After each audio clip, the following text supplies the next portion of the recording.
showing around cast members discussing The Martian. I've had the luck of hanging out with Dr. Green and with Nicole Stott, who was an astronaut who lived on ISS for 3 months over the past few days, and just getting to talk to them directly and have them explain things that I'm interested in to me in a way that doesn't feel prohibitive or exclusive has been such a treat. And I think that's what movies do as well, is they let you get to have a model for a person that you can get to know on an emotional level, and then the job that seems far away or that you hadn't seen represented before feels closer to you. We've also been hearing from Dr. Jim Green, NASA's Director of Planetary Science. It's really the human effort to move out into space is really a collective one in this world.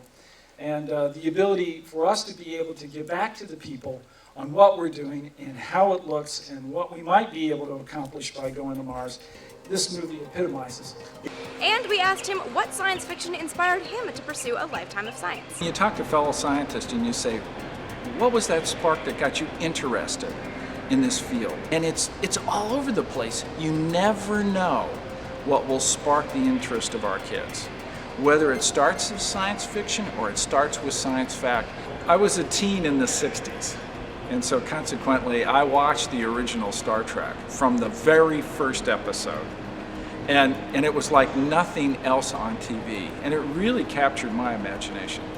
Along that same time, I was working in an observatory. I had a wonderful opportunity to use a 12-inch Allen Clark refractor.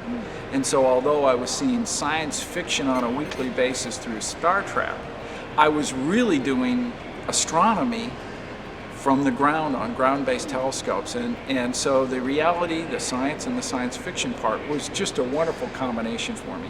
So that when I went to college, I knew exactly what I wanted to do. Hollywood has a fascination with science fiction, but you can check out NASA's Science Fact with The Real Martians.